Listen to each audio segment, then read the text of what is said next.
are back in effect. Oh man, it seems like it's been forever. I am so glad to be back, and I am excited about having everybody join us again. Man, you know the drill. It seems like I said, I'm trying to get myself back up to speed here. But you know the drill. Make sure you hop into the comments. Let me know where you're tuning in from. Say hey so I can give you the shout out that you so richly deserve. Also, make sure that you definitely hop on over to the Facebook group community. Join us, get plugged in, facebook.com/groups/the color of motion. Come join the family. We're having a lot of fun over there and definitely want you to be a part and not miss out on anything for sure. Also, before we get cracking, I want to give a big shout out to our sponsor for today's show, DG Graphics. They do all the graphics, animations, overlays for the show, and make us look good. So if you're a business or brand that's looking to level up your brand content, create engaging content, or even start a live stream show for yourself, they can definitely help you out with that. So make sure you hop on over there and check them out. So big shout out to DG Graphics for always supporting the show. What else? The store is open, so make sure that you hop on over to the store, pick you up some swag. Always love seeing people in color of motion gear. So only request that I have is that if you pick up something, kind of take a picture of yourself, shoot it on over to me so that we can share it on the show and on all the channels as well. So definitely want you to hop on over there. We're constantly adding new products to the store, so you definitely will enjoy the stuff over there. So hop on over there, colorofmotion.net/swag. And pick you up something for sure. Oh man, Mr. No Parking, Dwayne. This is not. It's April Fool's, but this is not a joke today. We are back. We are back live. So appreciate you for stopping by for sure. As you can see, you picked up, got your swag. I'm glad you got your swag as well. So. Big shout out to Dwayne for always supporting the show. I appreciate that so much for sure. You can connect with me on all my social channels right here. Definitely want to hear from you. Send me a shout out. Let me know what you might want to see on the show. Any guests you may want me to try and get on. But you can definitely reach me on all those channels. Like I said, we stream live each and every week, each and every Saturday, 3 p.m. Central Standard Time, to the YouTube channel, LinkedIn, the Facebook group, and the website is where you can check out the show.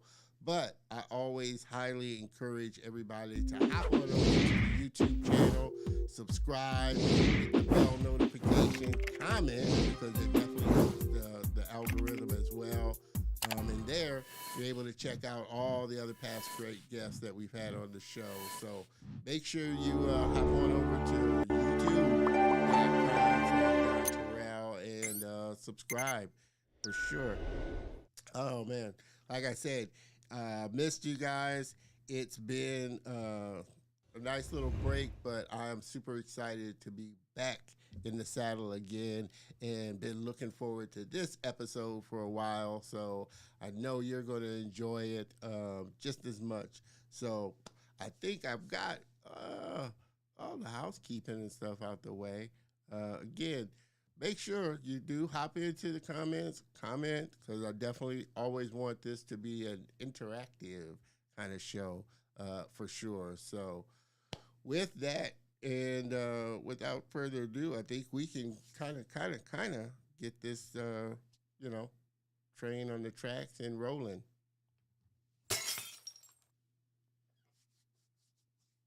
Wow.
All right. We are back and getting ready to get this show kicked off here. Like I said, I am super excited about my next guest. Been chatting with her for a while now. Met her over a year ago. Been trying to get her on the show. So finally got her on the show. And I am super excited about sitting down and really diving into her story.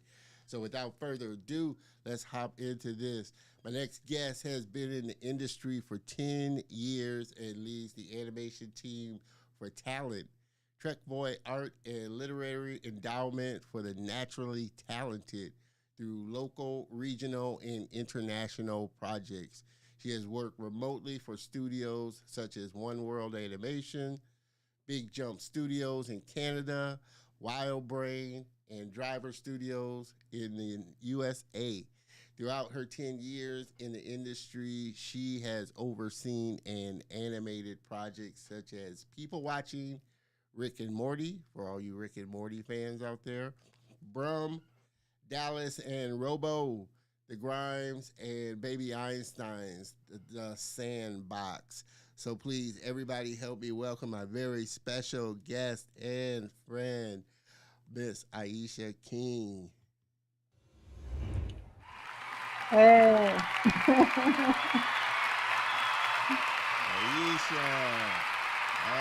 awesome. I am so excited to have you on the show and been looking forward to this for a while. How you doing? I'm good. I'm good. Loving your sound effects there. I'm great. It's great to be here. I know yeah, we have been, talking about this like, yeah, keep asking me and I just didn't have like the Hey, time just wasn't happening like finally when I could. So here I am now. I Here we are. am patient. I am persistently patient. So I appreciate, like I said, I know everybody's a busy professional, but Yeah. like I said, so thankful that you decided to grace us with your presence and be on the show and really have a fun time conversating about what you're doing, the industry over there in Barbados, and Yeah. just your thoughts on the industry. Mr. No Parking welcomes you. Welcome, Thank Aisha. you. Thank you so much. We also got Miss Marshall Toll. Appreciate you tuning Yeah. in, Marsha, for She's my sure. animation supervisor. So big shout out. She Awesome, is awesome, one of our key members on the team. So yeah. awesome. They have to work on getting you on the show there, Marsha, for sure. So I appreciate that. I appreciate you supporting your team member there. So Thank you. thank you. And thank you to all of you for like I said, always supporting the show and continue Yeah. to tune in for sure. I always like to start how what was it for you that got you into animation and what you're doing now? I mean, were you always like Yeah. this when you were younger into animation, or did you kind of transition from something else that you were doing, or what? Yeah, animation was nowhere in my realm of possibilities when I was young. All it was for me was cartoons, and I grew up in the era of Saturday morning cartoons. So that was about it for me. But in terms of having a career in animation, it didn't cross my mind at all, because I really didn't know what it was. It wasn't done in my country. It seemed like this, that's a far away dream. So it's like to have that was not Yeah, in my mind at all. So, but certainly the art form was intriguing and very inspirational. So I literally just went from what would have been what you guys call high school. For us, it's secondary school, and my mom moved us over to the Cayman Islands, and she taught there for a while. So I started college there, and I just went into the hospitality program there, and from there just went into the world of work of 9 to 5. Um, and I was there for a while. It was like a clerical officer within government there, and eventually transitioned to something else.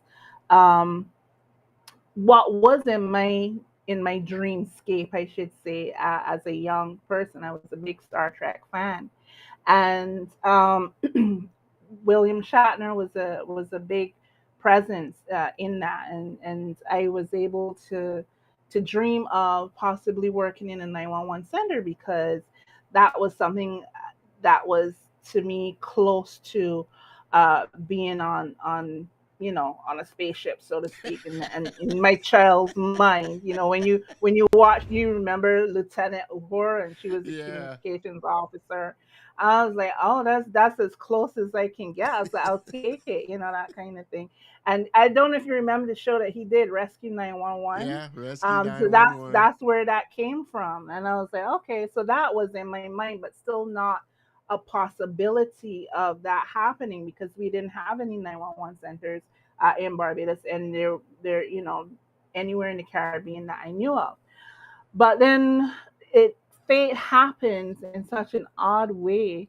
I was living in the Cayman Islands at the time, and a circular, because government would advertise its jobs inside before it would advertise them in the newspaper. So a circular would go around advertising for positions, and they had one called level one telecommunicator. At first, I wasn't sure what that was, and it just so happened my neighbor, he was the one who was brought in to talk about to set up this uh, 911 center. As 911. I said, are you serious? You mean like really 911, like answering the phones, 911 emergency? And he was like, yeah. So I applied and I got it. So it was a dream that I got to live for a little while. And it was 8 good years of my life, and I got to live that dream, never expecting that that's something that was in my realm of possibilities Yeah. either. And then things change. So how do you transition from that to animation and getting into Oh, production? I mean, that's a big kind of you know step from yeah, one to a the big other. How step. how did you get Well, introduced to there it? was a I know, right? There was another big step before I could even get to animation. After working in 911, I had my daughter. So my emotions changed once I became a mother and dealing with some of the calls that we dealt with. I knew within that last my last year in 911, I was like, okay, I can't handle this job anymore. And we were always short of staff because we worked 12-hour shifts. Oh, So I wasn't able to be with her and raise her. I'm like, no, this got to change. And it just so happened my mom, she was teaching in the state. She was in Louisville, Kentucky. So I decided, okay, I'm gonna resign. I'm gonna, go up to her and just take a little breather, take a little time to just readjust and come out and then come back to Barbados.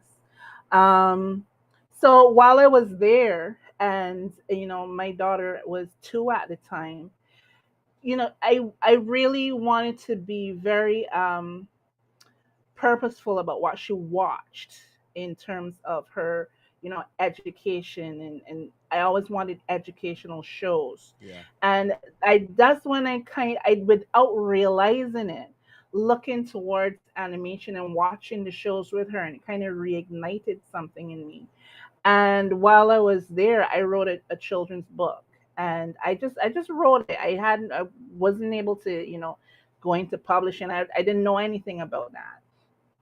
And I just said, well, okay, I'm just gonna go back home, find a job, and just go from there. And I did that. Uh, came out home. I ended up in administration, and I ended up working for one of our major car dealerships here.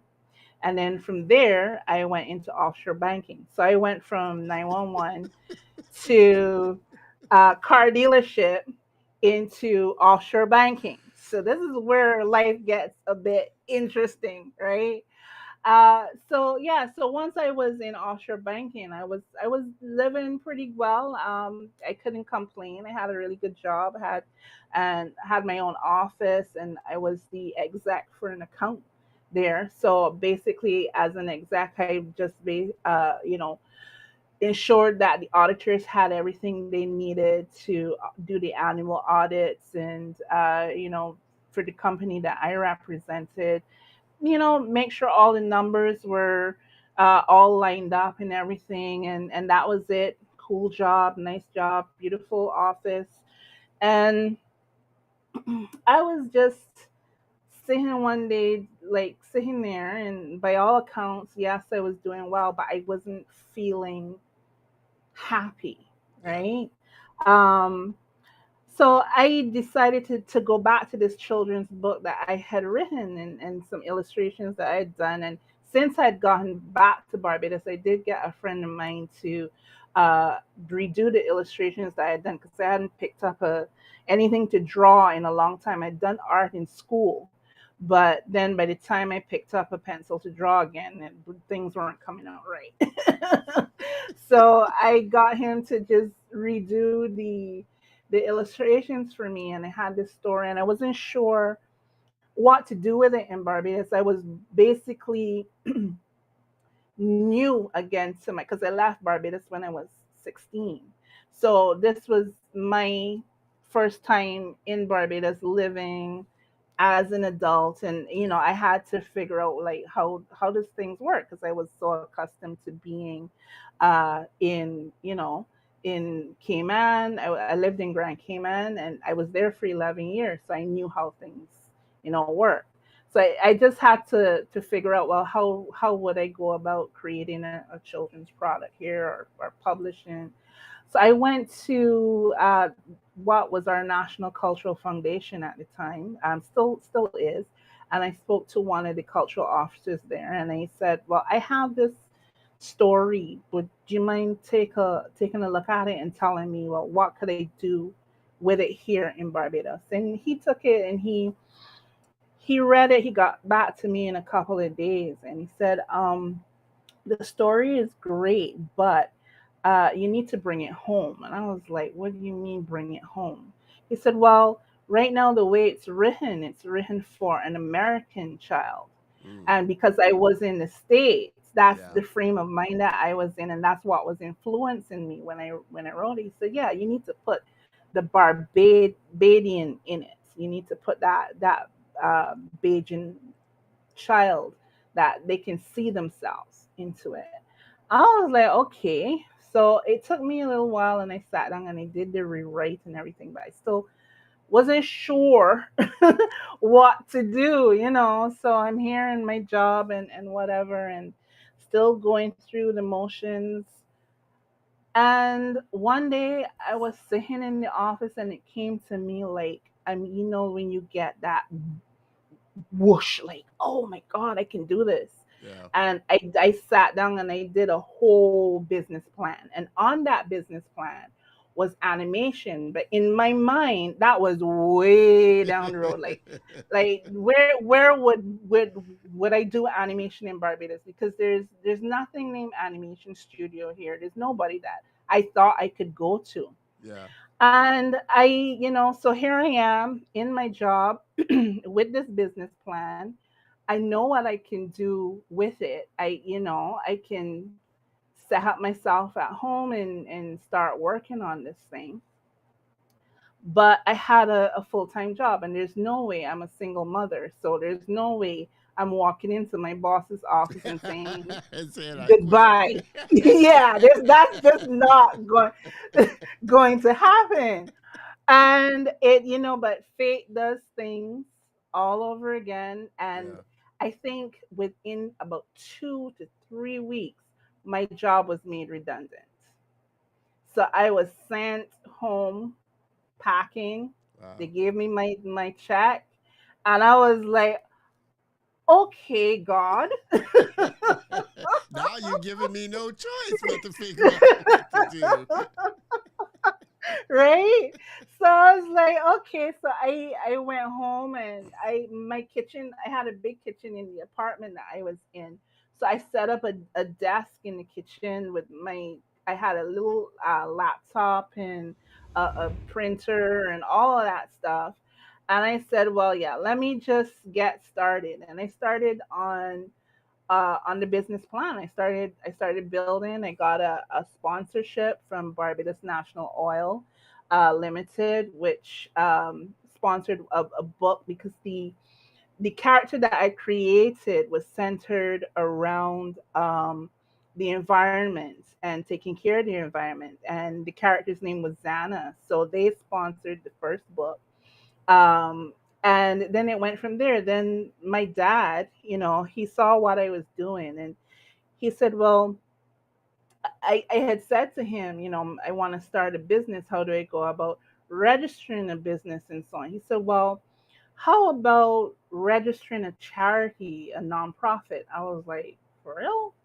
So he helped me with all of that. And that's when we formed Talent.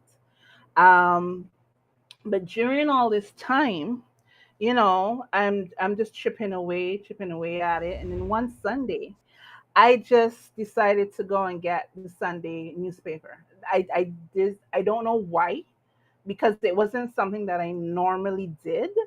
So I just went, drove down the road, just got one of the newspapers, and I came back home, and there was an advert in the paper saying, "Animators needed. We will train." I was like, okay, this is not, this is something here, and I was like, how, how is this happening? I was like, okay, because I wasn't sure if this is real or not. But anyway, I just decided, you know what? You have absolutely nothing to lose at this point. You're not working anywhere. So I just applied and they did you had to go in the first time they did a personality test. Now I'm the queen of personality tests because that's what we did in 911 before Yeah. we would hire anybody. And I was a supervisor there. So I had to administer these personality tests. I'm like, they do not know what they did.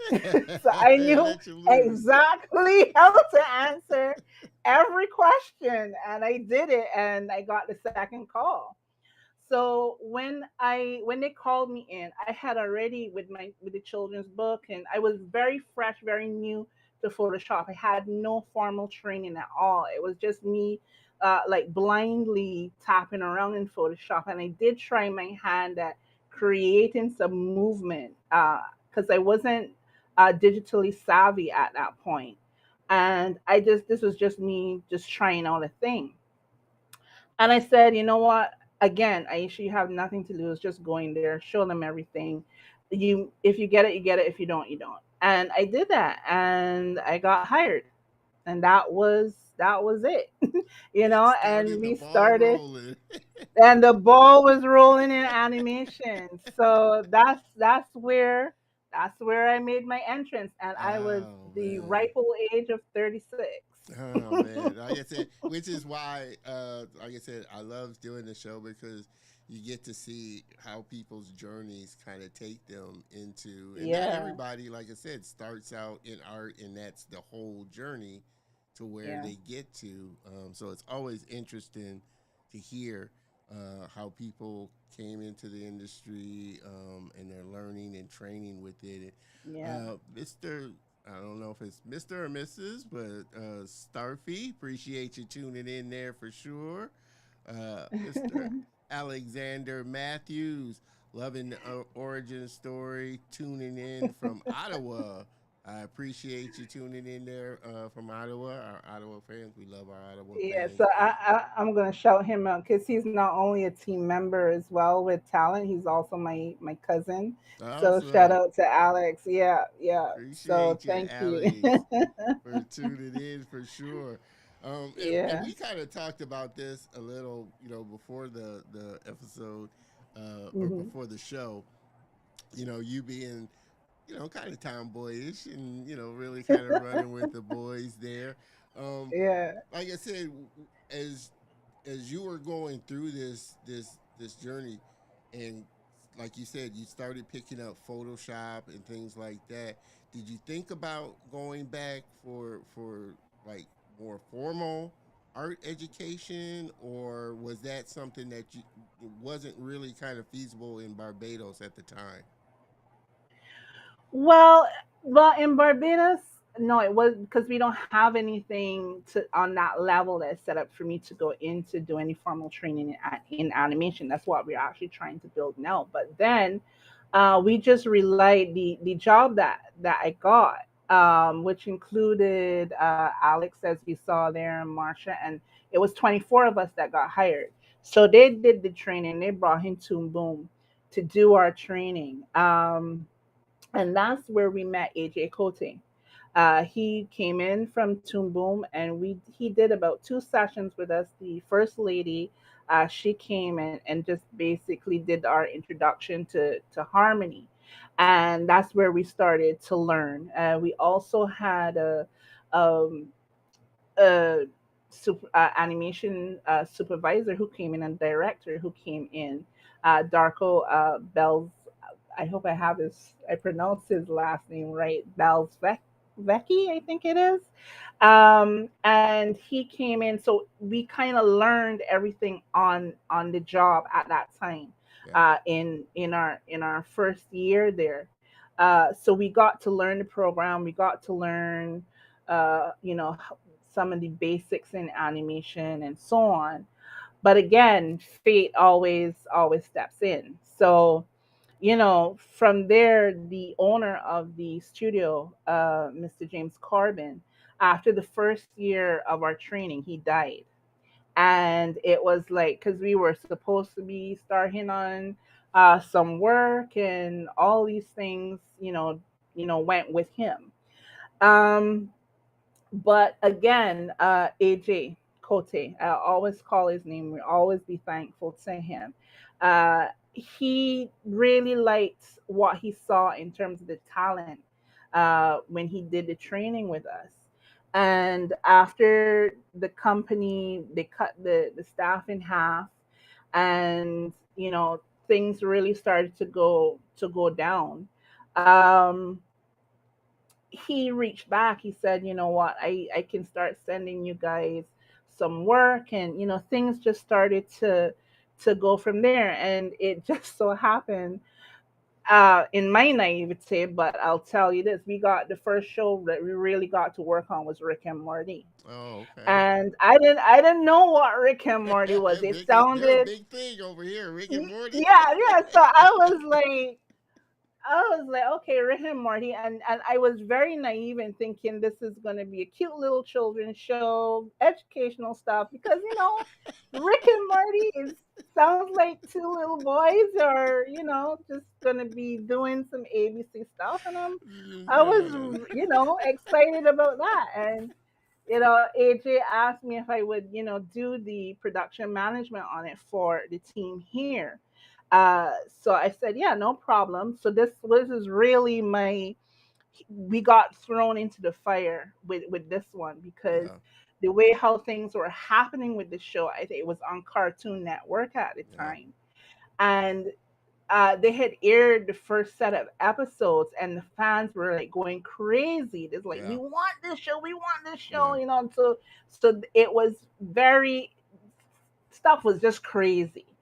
And I was like, okay. So I remember the first morning that we just to start this thing, and I come in. AJ sent me all the emails telling me, what I needed to do. Here are the files. This is what you need to be looking at. And I opened up this big production sheet, and they were using Trello for yeah. the communication.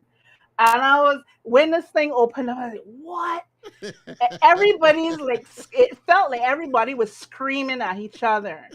And I was like, okay, so let me just go and look at the scenes that they sent. So I unzipped the files and I played the animatic. And I was like, what is this?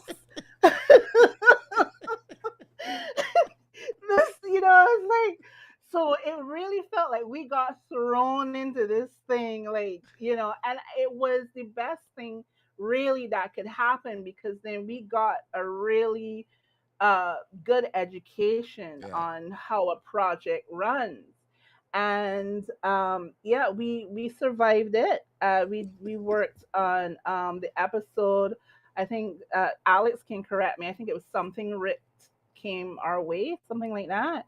And I I was I was proud of it, but at the same time I was like mortified because I was thinking I can't show this to my daughter. She's just Oh man, she's a I have little to throw girl. this. I have to throw this comment up because no, the way he really speaks to it, hearing Aisha say she mistakenly thought Rick and Morty would be a kids' cartoon show is hilarious. I know, right? I really didn't know how big it was. I knew nothing. Yeah, so that's what it is. Something Rick's Something this Ricket way this way comes. comes. Yeah. Yes, exactly. And I was like, because to this day, I'm not a Rick and Morty fan, so I'm sorry for you guys, all the fans who think because I when people hear that we worked on it, they're like, oh my god, you worked. I'm like, oh yeah, you know. Oh man, oh man. But that's the beauty. But see, that's the beauty of animation. There's Mhm. it spans so many different things. And I tell Yeah. people myself, I'm a big fan, of the children's style animation and that. Mhm. But I also love adult animation, just to Yeah. be, the Yeah. more adult humor type of Yes. stuff. Yeah. But I know for you obviously that was kind of a space where you wanted to. I mean, do you prefer that space more than any other, kind of space of more adult style? And you're starting to see that become more popular now, Yeah. you know. Yeah. Yeah. Well, I grew up on Sesame Street, and that's where my heart will always be. Always, I love doing stuff for the little kids, but obviously because animation has grown, especially with 2D animation, Yeah, which is now used, in all genres and all areas of entertainment right now. Of course, because we eventually became the team for people watching, and people watching is for adults, yeah, and we're the main team for that particular show. And you get to work with Winston Roundtree, who is the writer, creator, and the artist for it. And it was a big step for us. Again, AJ is the one who brought that to us, and we really got to the production was not as crazy as Rick and Morty. So you really then by that time our skills have gotten better, and we're able to really see the breakdown of production there with that. So but I love the kid stuff, which is you mentioned when you read my bio, we did the animation for the brand ambassadors, the yeah, baby Einstein toys. yeah. We did the Sandbox, and we just finished Ocean Explorers, so that is on YouTube now. And we did full production, so from script to screen, Wow. pre-production, production, and the editing and stuff. So that is I enjoy for because it's an early childhood show, Yeah, and that's what I love. That's where my heart is. But I would yeah. still, I don't know if I ever would go back to Rick and Morty again. Oh Um, man, too funny. but That is too yeah, funny. yeah. So Oh that's man. But do you see obviously, from when you started and how mhm. you see it now, you see it really exploding over there in Barbados, and just the industry as a whole really start to Yeah. grow now. Well, we're still in the infancy stage in terms of an industry in Yeah, Barbados and the Caribbean. There's still a lot to be learned, and that's the level we are at now, my team and I, because we've worked in the industry and we've worked remotely the majority of the time. Some of our team members, as you saw, they're in Canada, and yeah, they've worked for studios and so on. Um, but we still remained a team. So once talent had work, the guys would do their 9 to 5, and then they'd either work in the evenings or on the weekend with us. Once we always have work in. We never stopped working. I think there was a couple of years where we didn't get a break. We went from project to project to project. So we're at the level now where we can be decisive about what work we do want to take on. And we just launched, with the help of a grant from the IDB Lab, the Inter American Development Bank. They With us, we've launched our online training in animation. It's called Ally, the Animated Arts Learning Institute. So we're now training people in terms of not only learning how to animate, but helping them understand the business of animation and how to get into it, because that is the deficit within the Caribbean, the understanding of the North American model of Yeah, working in terms of the workflow, the pre-production, the production, and the post-production, which is something that it hasn't happened here. And we are basically mainly the only team within Barbados that does it using that model. So we are doing now what AJ did for us in terms yeah, of some hand holding and introducing us to the industry. And we I think we've built our reputation now enough, that we do have a good network, and we've already started, before we even had the online um, platform, the LMS that we have. Uh, we did a lot of mentoring. So we had a lot of students and stuff that we would have met in different workshops that we would have done, and we saw the passion within them, and invited them to mentor with us. So we would take their skills to the next level, and they ended up on our last project that we just did. We had a few new people on our last project with us. So the team is growing. It is a slow process because it's a brand new industry, yeah, and in the Caribbean, we have our main industry has been in hospitality. So now we're people are realizing that there's a lot more out there, especially during the pandemic, where people had to work remotely, and yeah, those people who went out to jobs couldn't go out to jobs. They realized, okay, I need to diversify how I make money. I have to figure out, well, if this happens again, how do I make money from home? how yeah, how do I do that? yeah, And because we had been working remotely for so long, when the pandemic came along, it didn't phase us yeah, because we were accustomed working as a team. One, our team members, and communicating online all the time, and getting work from our clients who, Driver Studio, they reached out to us and said, at the top of the pandemic, before the pandemic, it was like, okay, we have a show that we want you guys to go on to. And so throughout the whole pandemic, through all the lockdowns, we yeah, were working, you yeah. know? No, that's great, and for sure, I think one of the things I always say, the pandemic did show businesses that they are, able to work remotely, still get work Yeah, done. Of course, some industries were hit a little bit differently than others, yeah, but I know the animation industry, they did a quick pivot with how yeah, they were able to work and get projects done and stuff like that. So I know a lot of animators um, and people within the animation industry, it wasn't quite as big a step, working mhm, remotely and this and that. It's just the companies had to figure out, okay, how do we get you the equipment so that you yeah, can work remotely and still get yeah, stuff done. So that was, I think, a good kind of thing. It really showed businesses yeah, that you still can get work done, still be yeah, profitable while having people not necessarily have to live in the location or have to Yeah. go to the job to do it for sure. Yeah. Mr. And excuse me if you're a Mrs. Uh, I'm not sure, but AJ York, hi family, just joined in from Johannesburg, South Africa.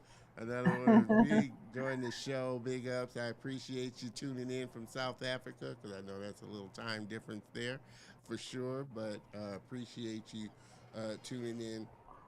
You know, you say how you talked about how you started talent and everything, and I know it's kind of a funny question to ask, but how? I mean, how do you see it now? I mean, now, like I said, when you were just so unsure about starting it and getting it going to this point now, where, like I said, Mhm. you're working on project after project and you got a lot of things going on. Does it really surprise you? I mean, are you still kind of, you know, in this kind of stage where, wow, we're really got projects coming in, and Mhm. before it was just an idea that you weren't even really sure about? Yeah. It all happened organically, to be honest. Certainly, when we were at the initially at the studio that we started at, which was called CDMC, we there was no way we could foresee, what was going to happen with the owner. And once that did happen, and AJ, kept reaching back to us, and he's been to Barbados quite a few times. I think he's earned his His papers Barbadian over here. card. Yeah, yeah, yeah. His Beijing card, definitely. Um, so it happened so organically with us, because we started out as six.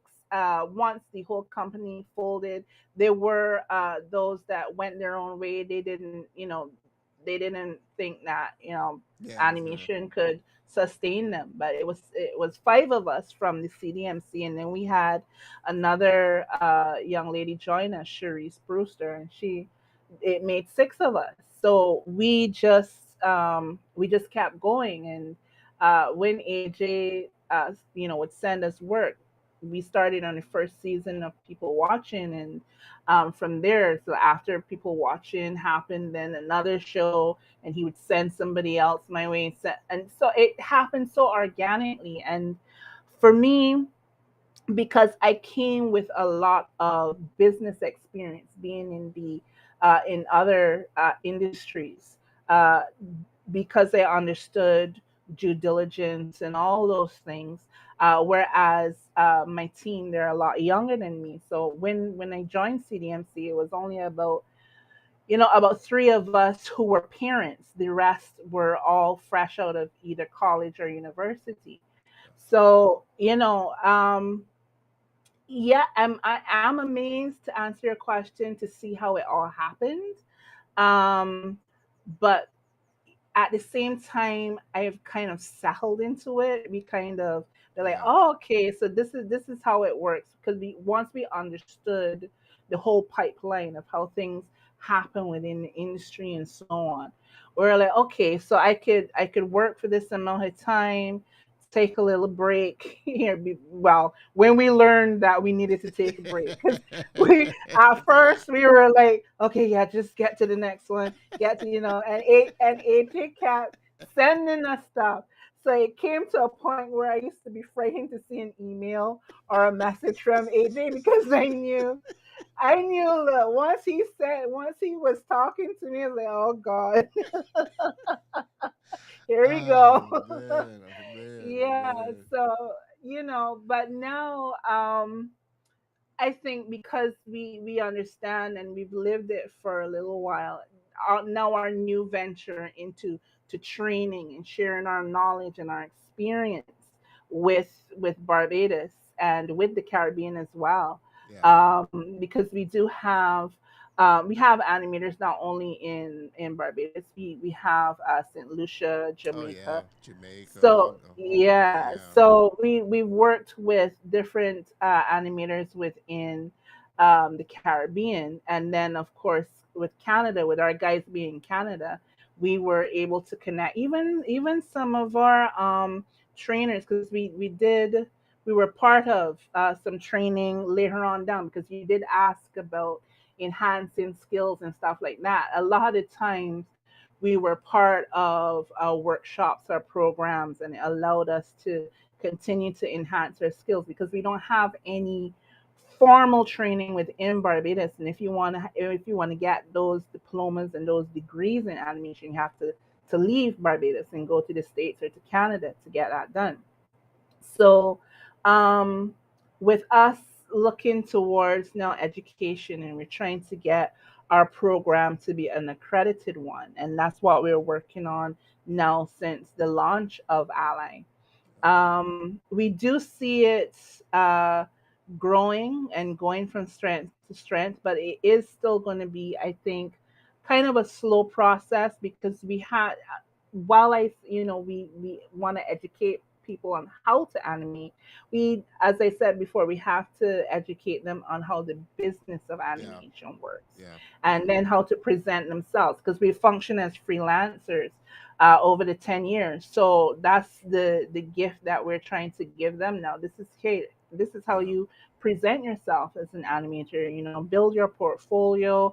This is how you create your invoices, things like that. So giving them a very well rounded education about what, working in Yeah. animation means. Yeah. Yeah. Yeah. Yeah.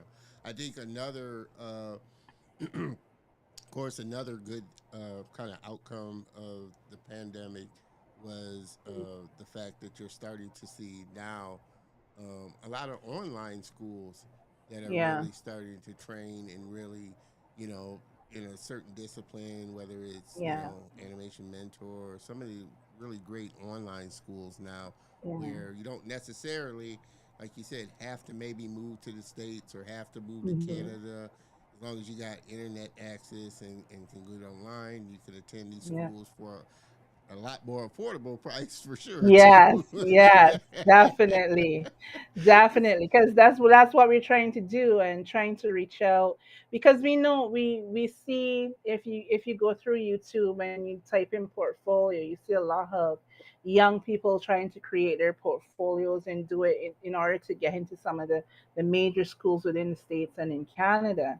And a lot of the times they don't even know how they're gonna fund their very first year of school. Yeah, And what we're trying to do with Ally is to make sure that the curriculum that we have is on par with some of those major schools. And by the time you finish the year, you are ready for work. yeah, So it's an intense.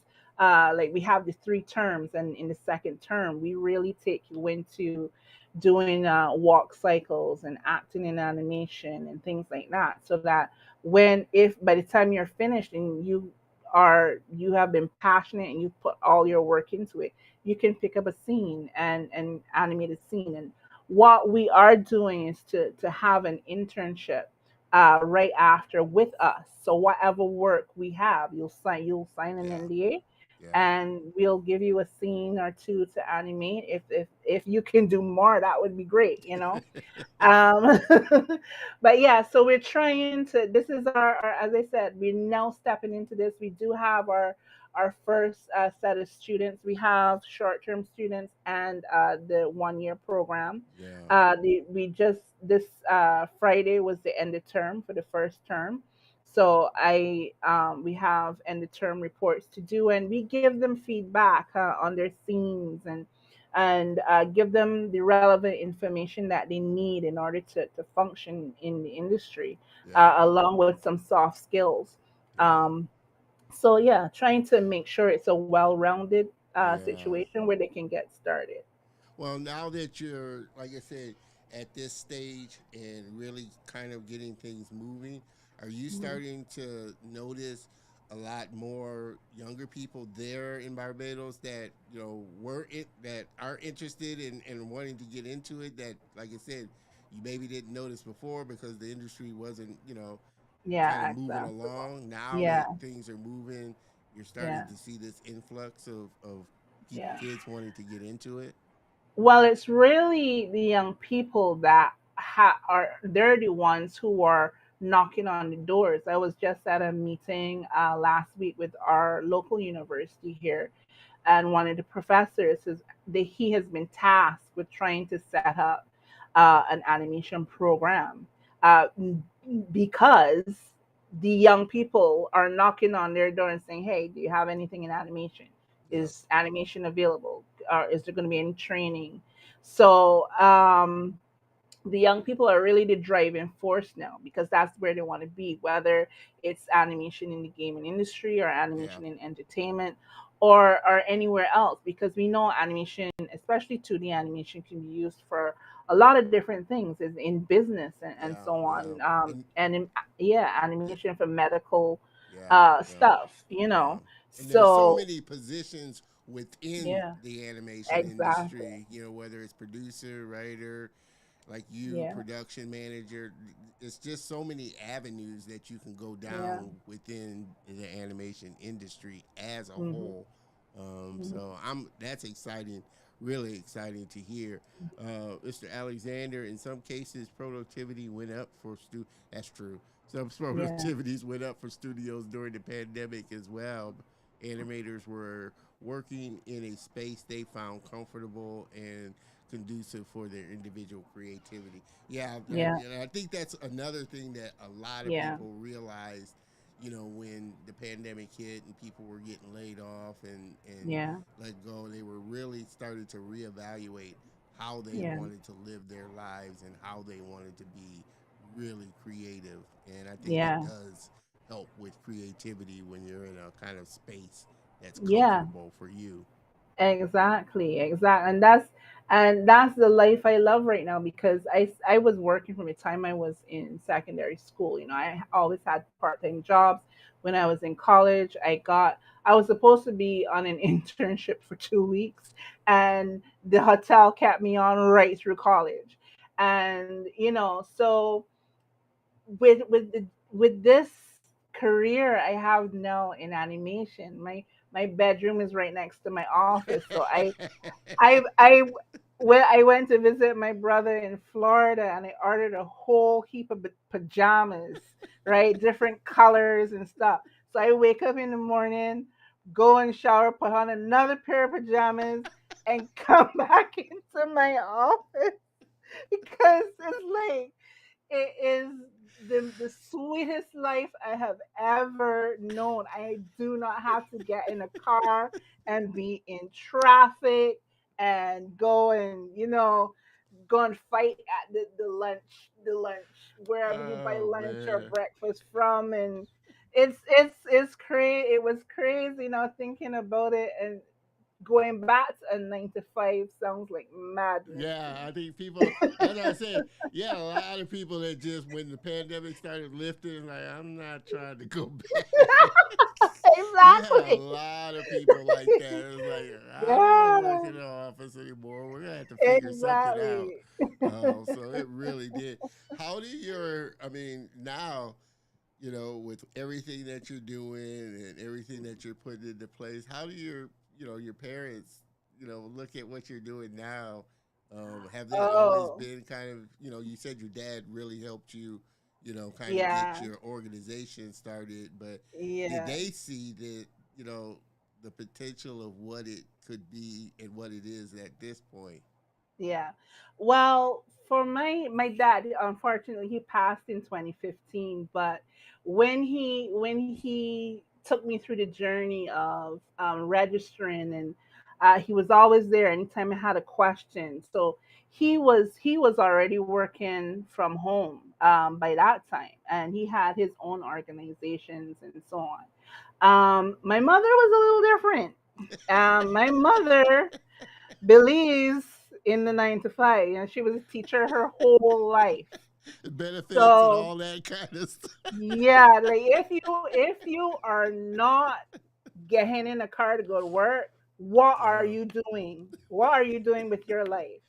So it was in my transition from working 9 to 5 and getting into animation. I was living with my mom for a while, and it was not. She was like, Girl, you need to find a job. Yes, exactly. And, Oh man, oh especially you man. got a child, like, and in the midst of it, that's when we did some training. We did a 1 year program with a local institution here that, they did some training in Toon Boom and stuff, and that went on for 18 months. I was going to school basically, Yeah, and that's when the first season of people watching came along. And then I also had some other stuff happening in terms of the NGO, in terms of our nonprofit. We got some grants, so I was working and I could pay the bills, but I guess for her, in her eyes, you know it's just not gelling. yeah, It's yeah. not. There's a But lot of parents like that. yeah, so I eventually, she just left me alone. And when dad died, I took his house. So I just, from there, it kept getting better, going from strength Yeah, to yeah, strength. yeah, And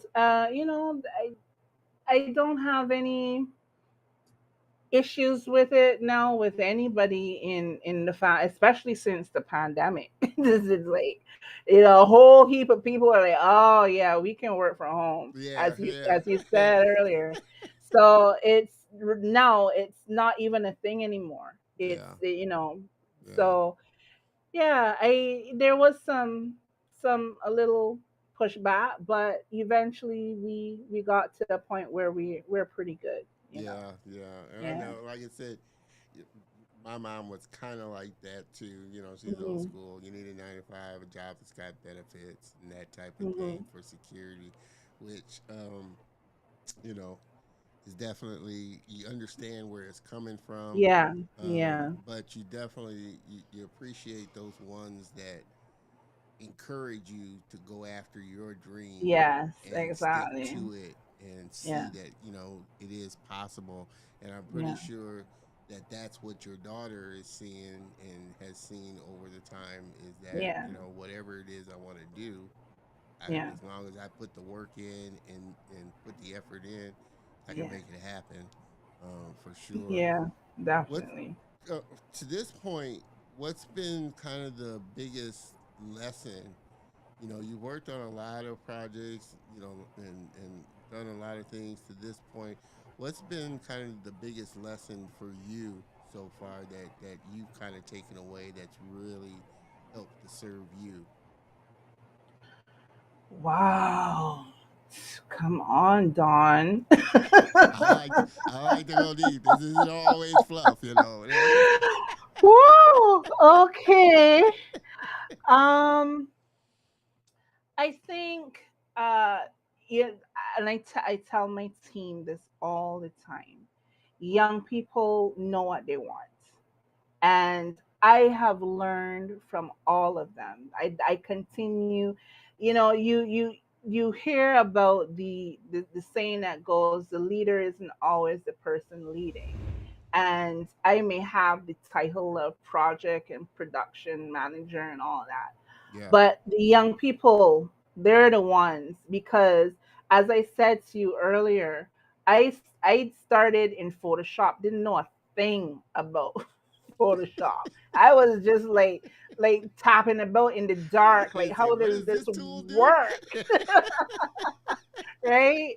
And once I got to CDMC, and I had, like I told you about Rashid Eiffel, he's one of our team members, and we had Tristan Roach, and these guys that they immerse themselves in these different programs, and they gave me so much information, and showed me so many things. I was like, oh, like when I didn't know what tutorials were.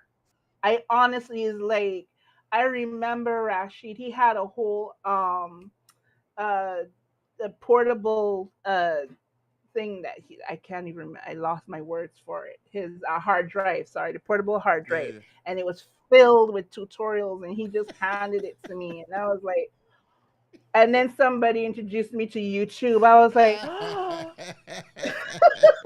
YouTube because I University, didn't, baby. I know, I was like, I didn't know all of that existed. I was like, okay, guys, well, and I got started. I mean, and what surprises me now is that the amount of programs that I can use, that I can Yeah, open up and I can feel so comfortable in.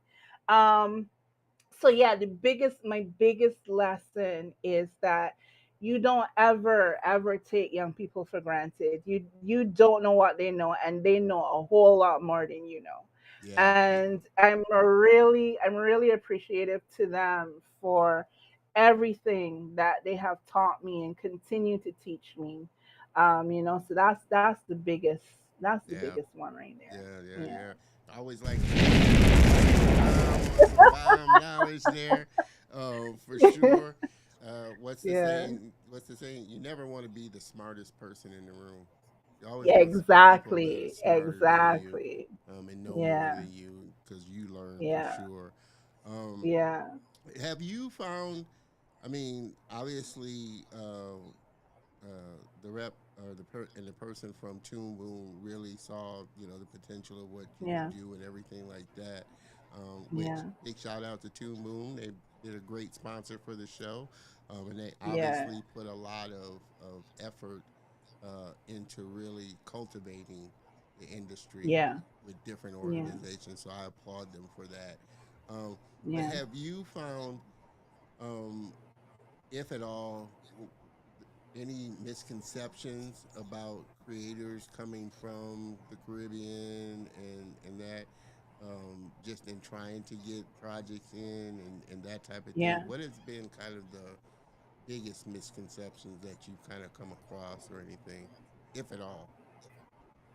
Um, I wouldn't necessarily want to say misconception on persons looking uh for animators in the Caribbean, but the it happens a lot from our end where the process of animation is not understood, and they don't understand the North American workflow and how the misconception with them is that animation is something easy to do. You just got to draw a few drawings and that's it. So it's really more on our end, because when people do come, when organizations or studios or whatever are looking, they're coming with with instructions. Well, here's how we do our work. Here's our workflow. Can you manage this? So it's more of right now us educating our own and telling them, look, animation isn't just this little thing that you saw here, or this is not how you think it works. Because there's so many times that I've had local clients who want to have a production done, uh, whether it's Barbados or regionally. Because we've worked with a lot of agencies like UNICEF and SEDEMA, which is our emergency organization here in terms of things like with hurricanes and stuff like that, and our HIV Commission and Yeah, all of these different organizations who use animation for their PSAs. yeah, And I've had to explain to them, they because they come to you and they want this thing done, they think it can be done within a matter of weeks. And I have to say to them, no. It and you still doesn't have work like that. you still trust me. I still have a few clients like that myself. They think that it's such an Yes. easy So thing to do. exactly. So it's oftentimes I have to educate people, and even those who want to learn the art of animation, they do come with some level of understanding, but not full. Like when with our students right now, in this first term that we just did, and during our classes, I opened their eyes really big. They didn't realize that there were certain things that you could do and this and that, and they were like, oh wow, So it's a matter of the misconception being more, um, about the animation process. Yeah. But because the young people are asking for it, parents are now educating themselves about what it is. Because if you have this all these children saying, I want to be an animator, or I want to work in gaming and stuff like that. And these days it's hard to talk a young person out of anything. Because back in our day, some you go to school, you got to do Yeah, this. yeah, yeah. We You're just gonna did go. it. Yeah, you gotta But just do not it. not this not these children. They're like, no, that's not what I want. This is what I It's want, and they're it's a very different era strong with now. it. It's a different era. Oh Exactly. man.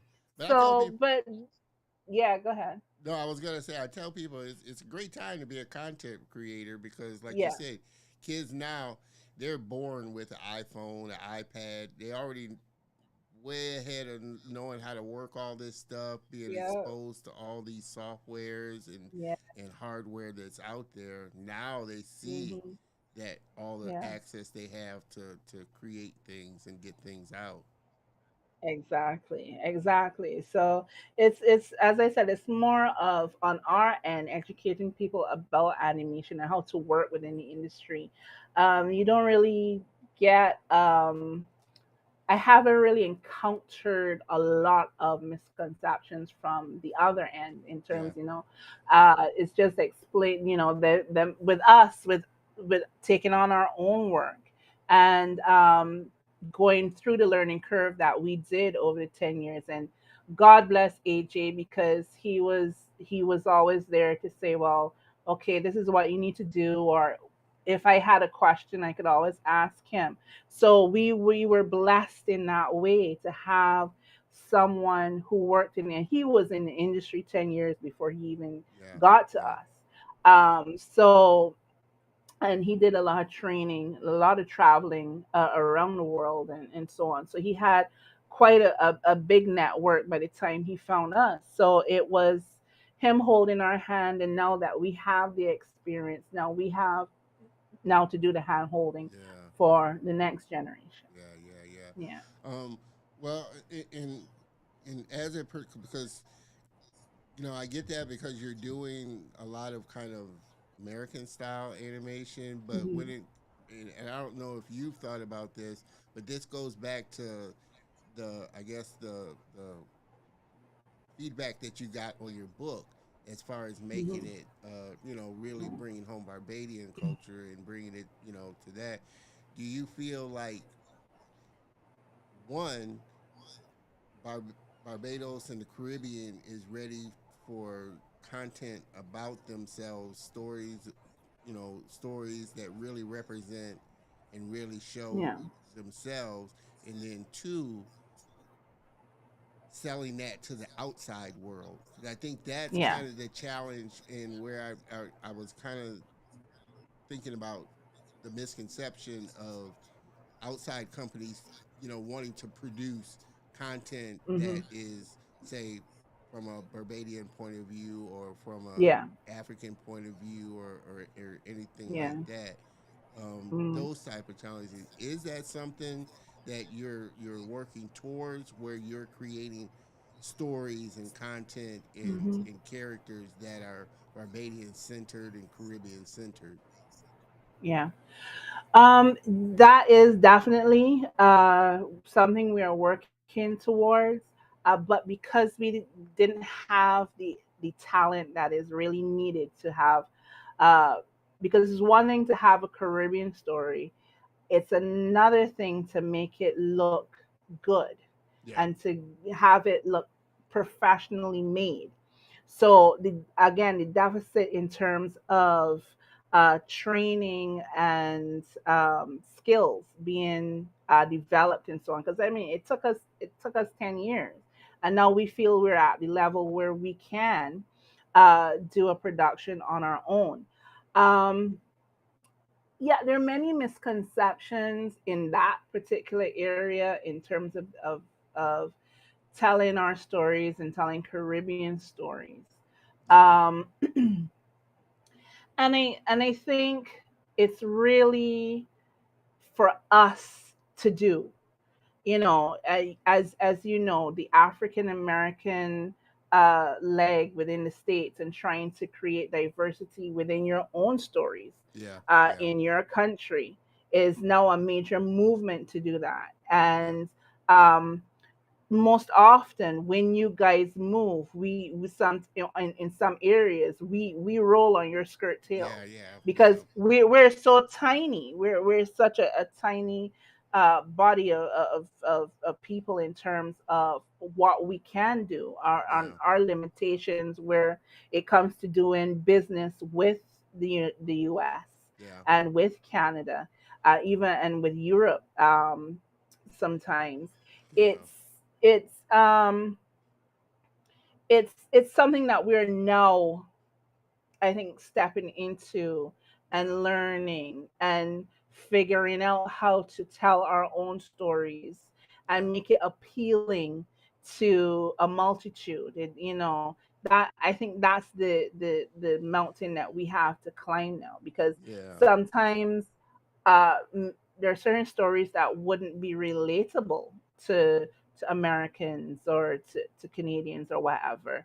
But we have to figure out how to spin the story to make it relatable so that we yeah, can reach a wider audience and try to make money and yeah, profit from it. And so that's one of the challenges that we are going to have.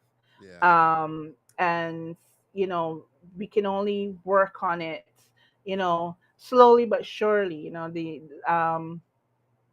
Slow and steady wins the yeah, race is yeah, what I always say. So yeah, it's not to say that we don't have ideas. We have beautiful ideas, beautiful stories. We have great Caribbean has great authors and stuff yeah, like yeah, that that yeah, you yeah, can create the scripts and so on. But then on the other level is the investment as well, yeah, because it takes a lot of money to create what we do. yeah, yeah. And I think, Yeah. and again, for everybody that's just joining us, I appreciate you tuning in. We've been having an amazing conversation with Aisha King, production manager and animation production manager with Talent, super amazing company that is bringing up a lot of newer, younger generation of animation people that are in the industry. Mr. DeMille, appreciate you tuning in. Wise words for sure. Um, what I was gonna say is, I think you know, the, of course, the industry is big over here, and Hmm. America is just animation industry.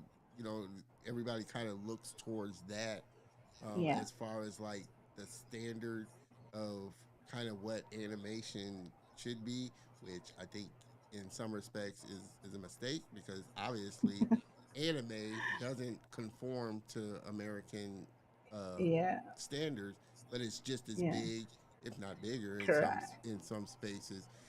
What Yeah. really, I think, what really kind of sticks out to me, and it was really driven home when Pixar started to really get big, was just Yeah. at the essence of it is story. Regardless Yes. of how it looks or how it's presented, if the story is a good story that's relatable, Yes. I've seen amazing just 2D stick figure animations that were Yes. really well done animations, Hmm. but it was how it made you feel Yeah. that really made you not even think about, oh, it's Yeah. 2D, oh, it's 3D, oh, Yeah. it's polished like Disney, oh, it's this like Warner, that Yeah. type of thing. At the essence of it, for me, it always comes down to story. To Um, story. Yeah. uh, in that respect, um, Hmm. now in and I've kind of picked this up as I've been talking to more international animation people in different Mhm. countries. Is it, and you alluded to some organizations over in Barbados, but is it really going to be more of the government getting behind the industry and really putting into the industry as far as programs, schools, things Yeah, like that? yeah, yeah, definitely. It is something that our current prime minister has on her manifesto to do, because because the young people are creating a lot of noise. They have created a lot of noise, and they are being heard. And it's understood that what we call the orange economy, which is what animation and tech and all that comes under. We understand that it is an area that we have to to develop, and animation is one of the major things on the agenda. So yes, at the government level, it is something that um, our government has been talking about. But as they say, Rome wasn't built in a day. No, So yeah, we know how so the it's government can be. yes, yes, exactly. But it's not to say that they don't have it on their agenda, and it's definitely something with even with the project that we are doing now, because that had to be sanctioned by government.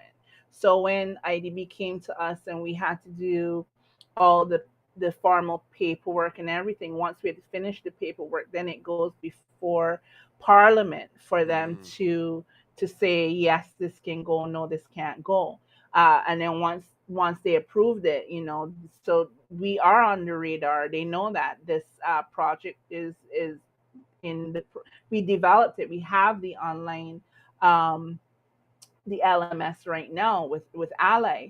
yeah. So they know that we've just gotten started, and we have had support from government. So the same NCF that I mentioned earlier, we have our National Cultural Foundation. They have given us grant money, and they're now stepping into another leg of the project with us, because we're going to be doing some workshops, and we just had a meeting with them last week, and we're waiting to hear back from them. What part they're going to play in that. So government has been making some strides, but again, slow and steady, Yeah, slow yeah, and steady. Yeah. yeah. No, for sure.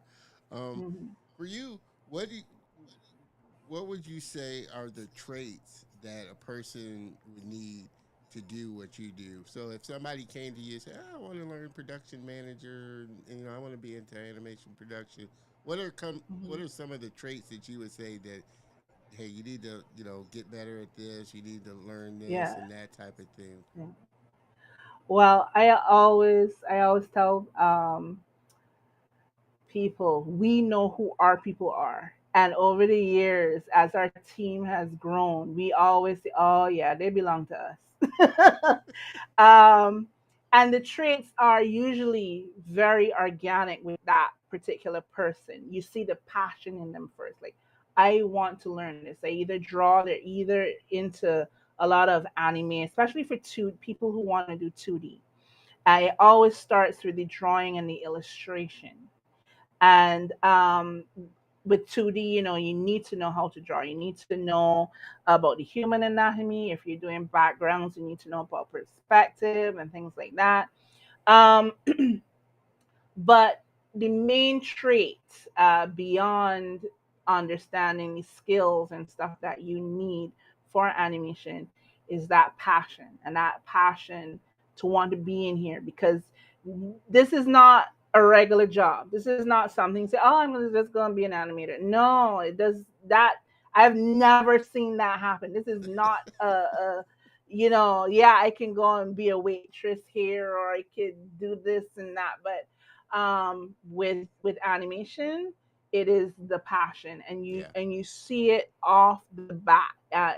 I've in my experience so far, I've never really met anyone who just said, I'm going to be an animator, and that's that. they've shown some kind of love for the art form and diligence, because you have to, once you get in here and you start honing the skills, because it's like it's almost, I always compare it to carpenter, because you learn at the very beginning of carpentry, how to handle the wood, how to cut it, and da da da. But then as you go along and you learn carpentry, then you learn how to curve and shape the wood to what you want to create. So it's almost like that. You come in and you can learn all the programs, but if you don't have the passion to drive you to continue to learn, to hone your skills, then Yeah. it's not going to work. It's not Yeah. going to work.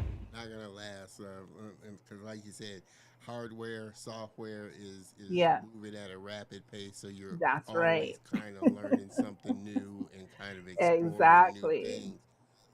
Which Hmm. which is why I say it's such a great time if you're a Yeah. creative person, because now there are a lot more tools that are available and Hmm. hardware that's accessible for people to really get their ideas Yeah. kind of out there. So is and from what I picked up, obviously 2D is kind of your jam. Have you thought about 3D, or have you been approached Yeah. about 3D projects and that type of thing, or is that a mixture of both of what you're doing? Yeah. Well, the first time years ago when I opened 3D, I think I opened Maya, and I ventured into the hierarchy of a rig, and I saw what I saw. I was like, nope, nope, nope, nope, nope, nope. Because if you could barely handle the node view of a rig in Harmony, when I saw the rig in 3D, I was like, nah, this is not happening. But I'm telling you, as you know, you just said, technology just moves so fast, and Blender came into my Oh yeah, into I'm my going through it now. radar. Blender, yeah. Yeah. And because they have the grease pencil, and that's attractive to Yeah. 2D people, it made me take notice of them. And I was so shocked. I did a short course in 2020, one that Grant Abbott did, and I ventured into Blender, and I was good. I was like, okay, wow, I could do this.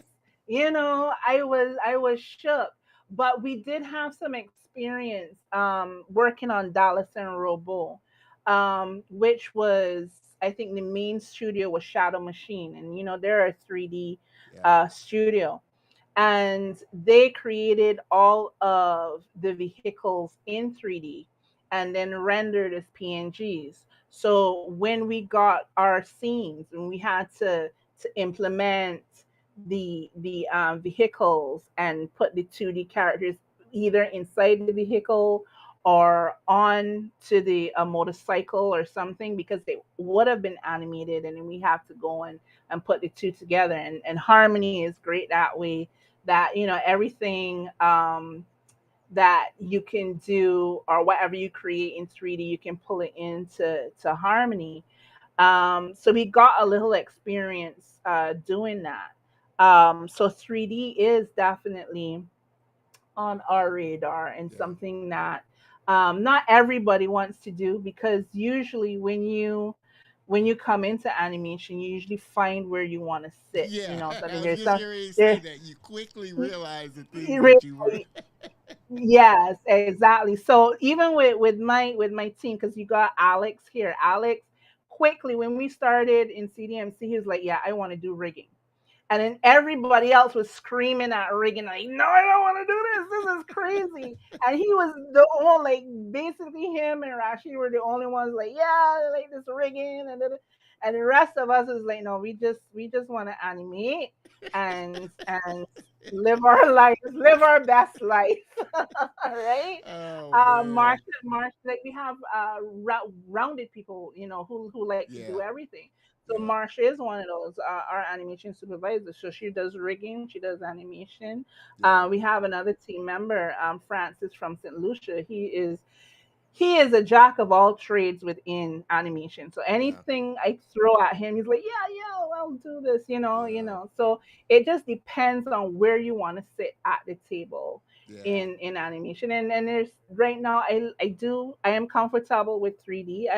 I'm more um I'm more along the lines of using 3D for backgrounds. I love the building of houses and stuff like that. I love Yeah. that Yeah. within 3D. Yeah. I have animated in 3D, but I don't really like the feel of it because I'm so used to animating In in 2D. 2D and Yeah. using my rig and harmony. Is like, I don't think I Yeah. am.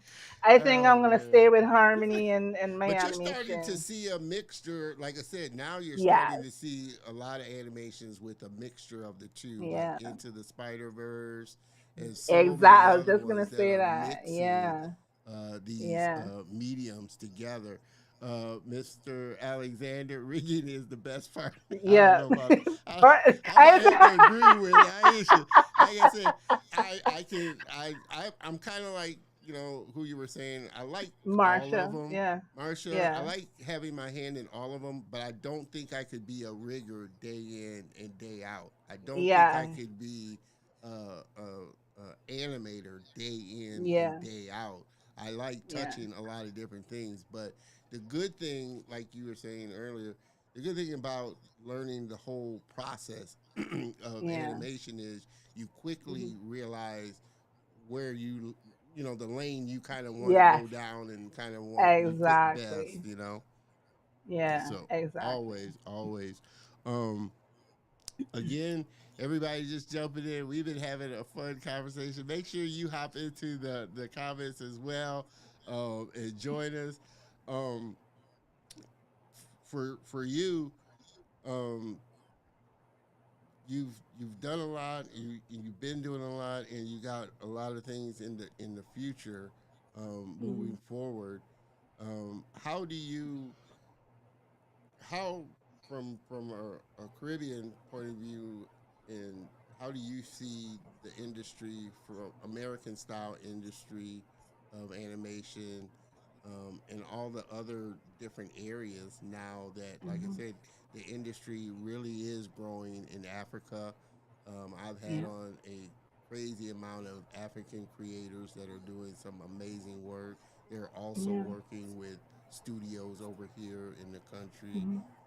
I've seen a lot of Hispanic and Latina studios and Hmm. creators now.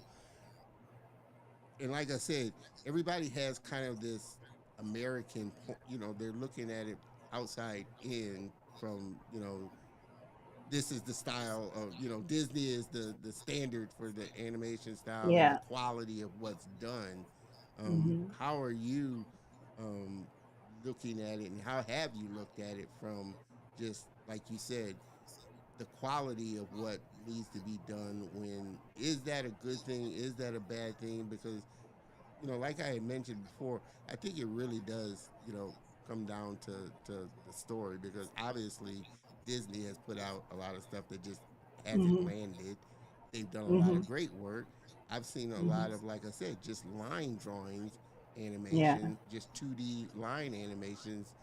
It had a Hmm. story behind it, but it was so beautifully done, Yeah. type of thing.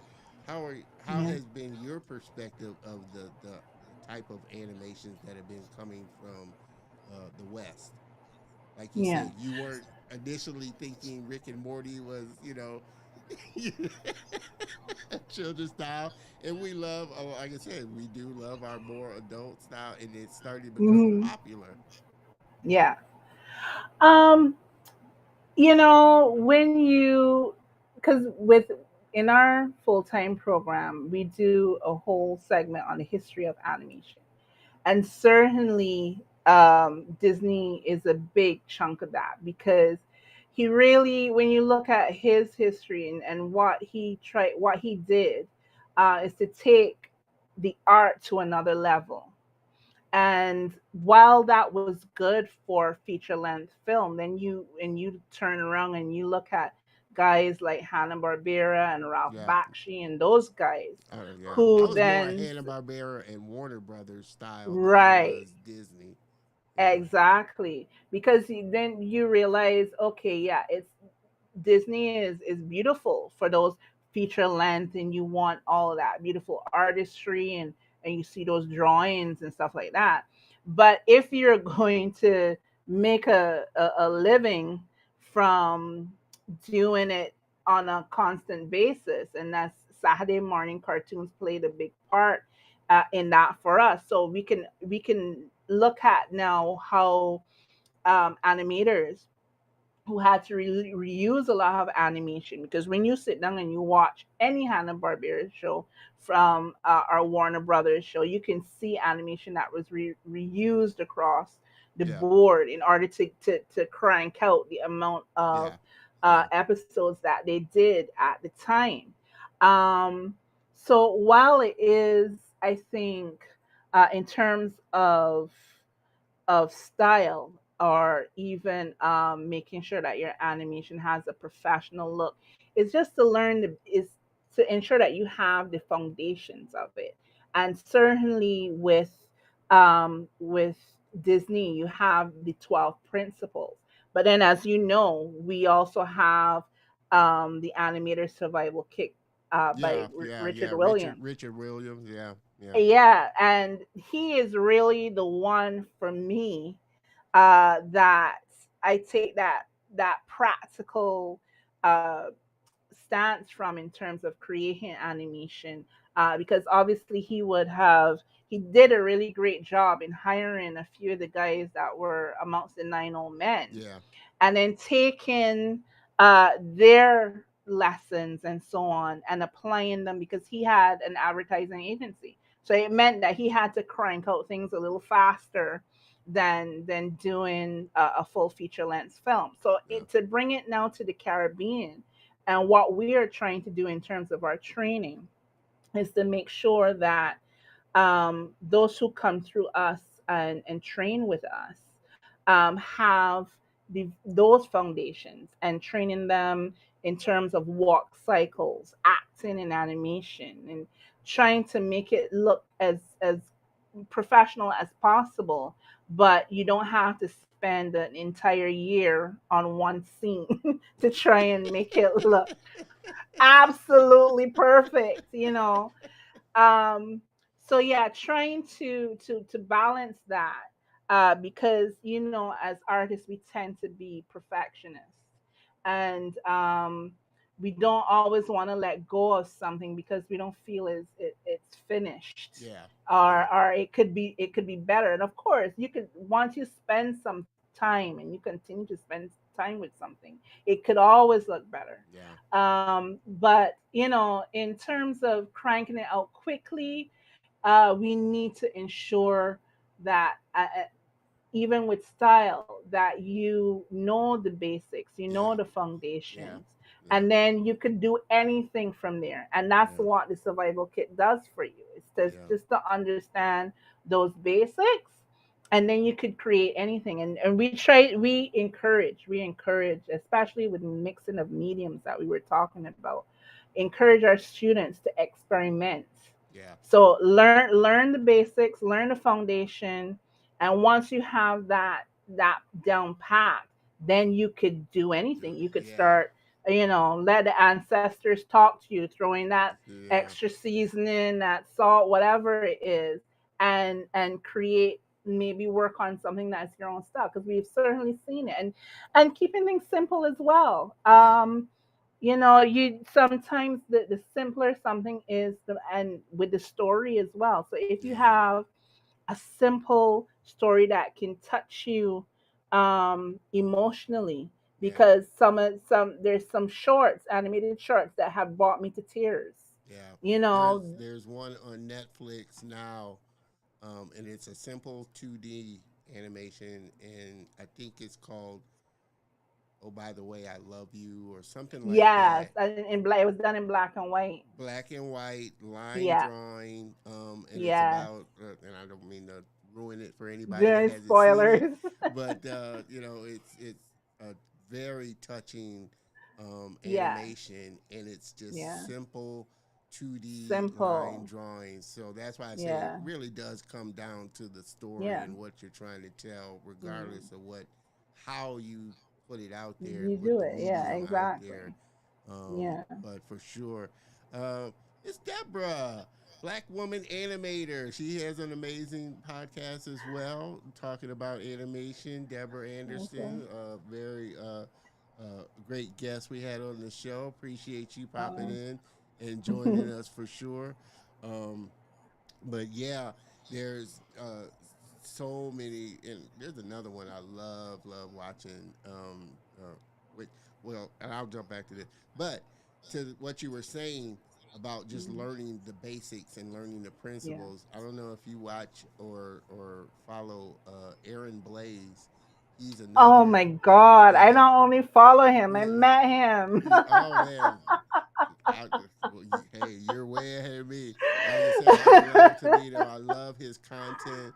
But Oh one man. thing he mentioned on one of his live stream shows he was talking about is, and he's big, obviously an amazing Yeah. animal creature Yeah. animator Yeah. Creature for teacher. Disney, former Disney Hmm. animator. But he talks Yeah. about learn the real anatomy of an animal Yeah. or what it is, and then you can shape it to be a cartoony type of thing. It's not until you Exactly. understand the real anatomy of something before you Yes. can deform it to whatever it is.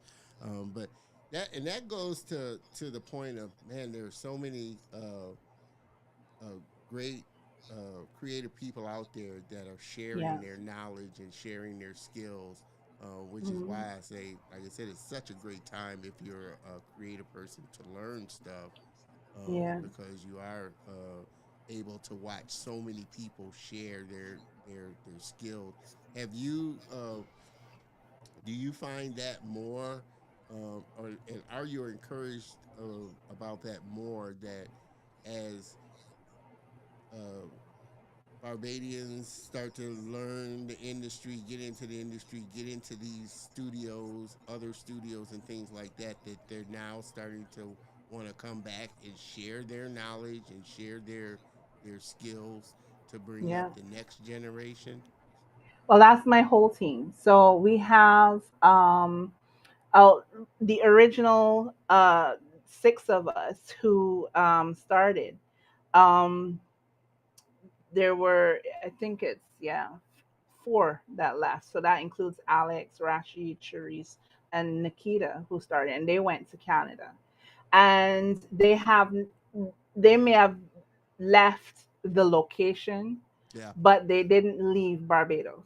yeah, So we have um, a lot of help from them, a lot of going into looking at developing our own and mentoring, of course, and being part of the team in order to hold the hands of the younger generation coming up. So even with AJ, like we have so much support with our own team and with developing this, and now with IDB and NCF realizing, okay, these guys are doing, they're really passionate about this and they're doing really well because we have a good track record.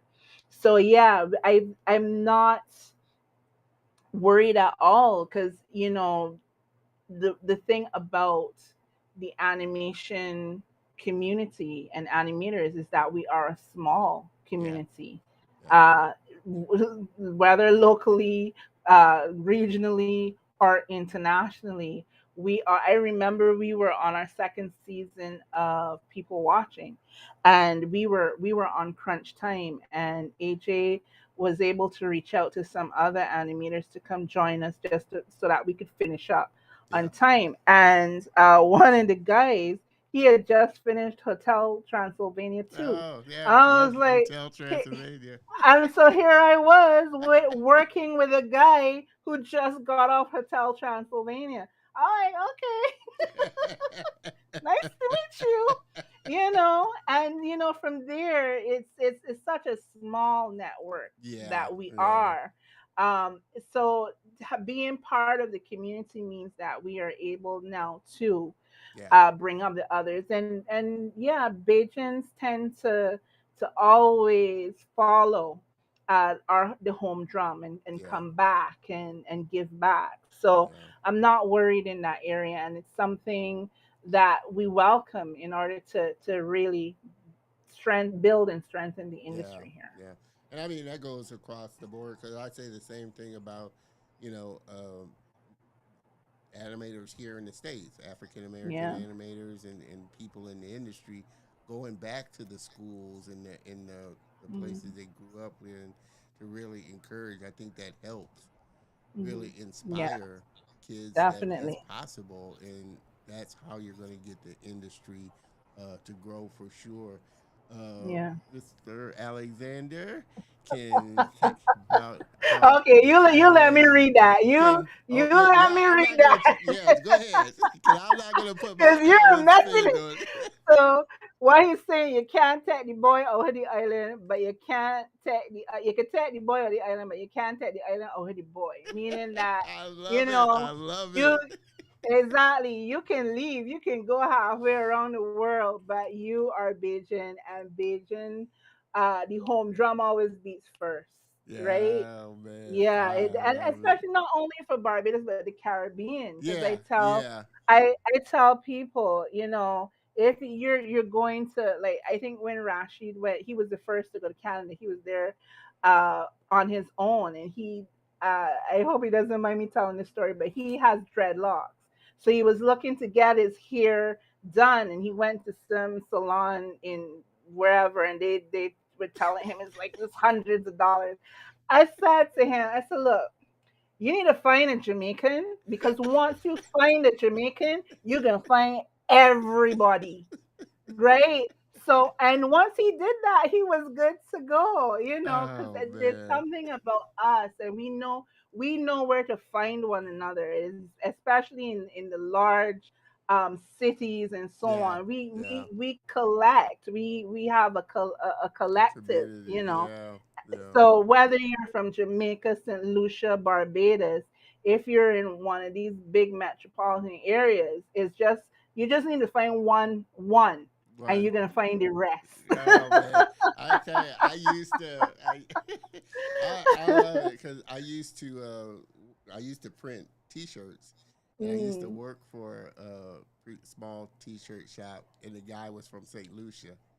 And Uh, so everybody that was coming in and out of the shop was an island person. And so it was just so fun listening to mhm. them talk, listening to, he'd be cooking fish and stuff in the back. And I'm like, okay.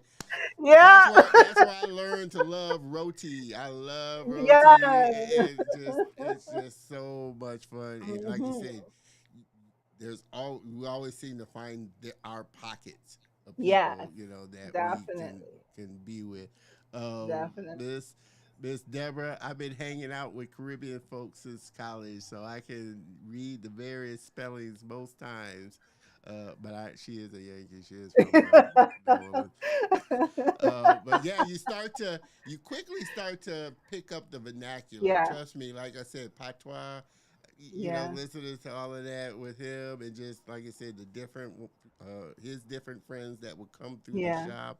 It was just so fun, and like I said, yeah, that's why it's so vital to expand outside of yeah, yourself and really get to learn how people are, how they talk, and how their yeah, vernacular goes.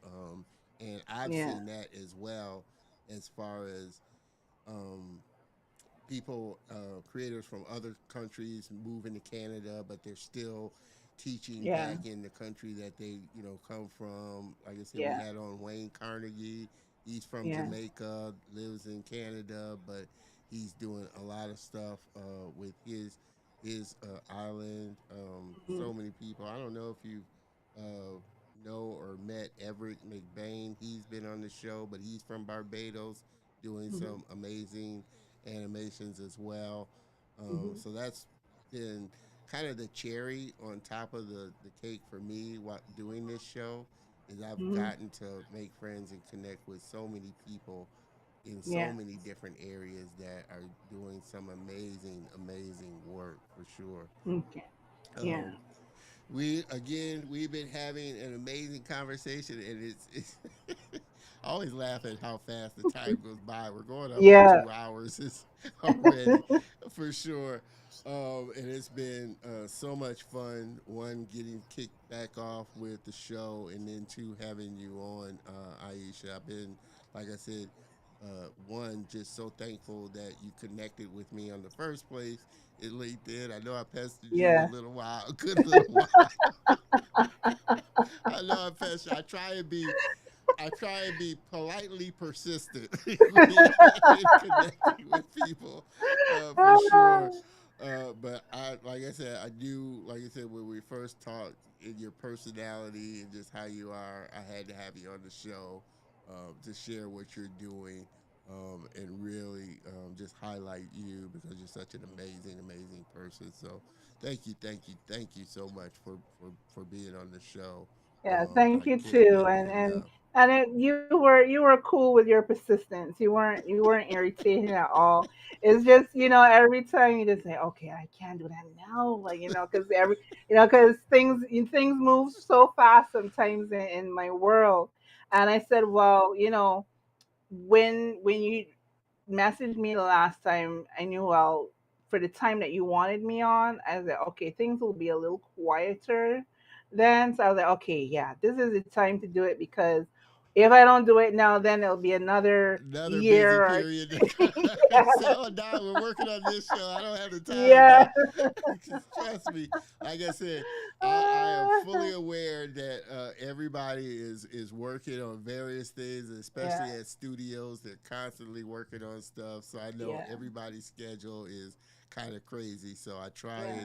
and work with, like I said, always once I open the invitation up, whenever you're available, come on. Like I said, I'm so glad that I Mhm. finally got you on. I'm so thankful that you're part of the Color of Motion family, and you always have an open invitation to come on, talk about what you're doing, any programs that you're working on, and how we can help you from this Thank you. side.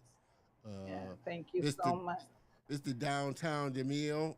Yeah, Amanda Price, who will be on in a couple of weeks. She's from Jamaica Yeah. as well. Okay. Very great visual effects person, for sure. So definitely, I love my international community family members for sure Yeah. coming on, and I got another place to come visit Barbados again. So I Definitely. love it. I love it. Um, as we close up this show, again, I can't thank all of you enough for tuning in, being a part of it. Of course, got to say a big shout out to Aisha King for coming on, sharing her knowledge. Miss Deborah, I was just celebrating Amanda's birthday with her last night. Awesome. Make sure you tune in when she's on the show. She'll be on week after next, I think. Big thanks to you, Don. I appreciate that, bringing us all together. That is my main, uh, part of my main reason. Of course, my main reason is to really inspire other people of color that this industry is a viable industry and there are a lot of amazing Yeah. people doing it. But I do want to build a community of creators that can work together, learn from one another, collaborate with one another. That's another big part of why I do the Color of Motion. So thankful for all of you, the viewers, for supporting the show, tuning in. So thankful for all my friends that I've made so far that have come on the show and been a part of the Color of Motion and are a part of the Color of Motion family. So thank you, Aisha. If you could hang out in the green room for a second while I close out the show so I can talk to you for a minute Sure. afterwards, I would appreciate Yeah. it. Again, make sure that you hop on over to Aisha's channels. You can connect with her on all her social channels. Let me get that up. She's on Instagram, LinkedIn, where I connected with her. You can also find her on Twitter as well. But make sure you hop on over and connect with her. Find out what she's doing. Find out what Talent's doing down there in Barbados and all the projects that they're working on. All this information will be in the show notes on the YouTube channel. So make sure you hop on over there and check them all out for sure. Uh, Again, thank you for making this. I don't want to say inaugural because we have been doing shows, but our time back. Like I said, I feel like I've missed all of you so much doing the show, but I'm just super excited that Aisha got us kicked off on this second part on a great note for sure. So everybody, please help me thank again Aisha. Definitely got to have you back on the show soon. No problem. Thank you. Awesome. Hang out for just 1 second while I close out here. Oh man. Man, oh man, oh man, this has been so much. I always love doing these shows. I tell you, you just don't know how much I love this industry, how much I love all the creative people that I've gotten a chance to not only just have on as guests, and I tell everybody this when I connect with them. I'm not trying to have guests on. I'm really trying to build friendships and build friends. So I can honestly say I am so thankful for all the friends that I've made so far in these 3 seasons, and can't thank them enough because just like you, I'm learning a lot, and part of it's a selfish reason. I get to learn and pick their brains about a lot of things. So I hope that you got value out of it. And I hope that you always get value out of it. And I appreciate all of you, like I said, that are tuning in each and every week and support the show. Man, with that, like I said, this has been an amazing one. Make sure, and next week is no exception for sure. Make sure that you tune in next week because we got a returning guest, Mr. Demille Hunt, super talented 3D character animator for games.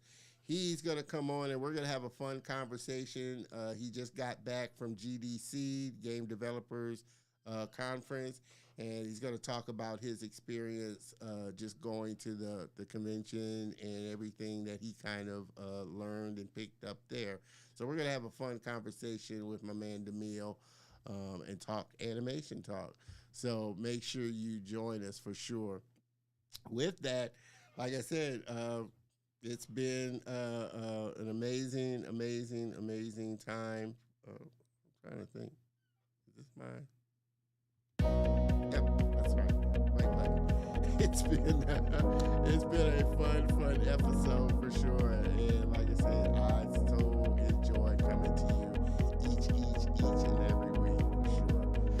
With that, like I said, make sure you tune in next week because I don't want you to miss out. Make sure that you hop on over to the YouTube channel, pick up all the show notes and information, connect with Aisha, reach out, let her know you checked out the show and checking out the work that her and her team are doing for sure. So, this show comes to an end and it's been another great one. With that, I will say have a great Saturday, a great rest of your weekend. Have a more productive week. And I'll see you next week. Same bat time, same bat channel. Cheers.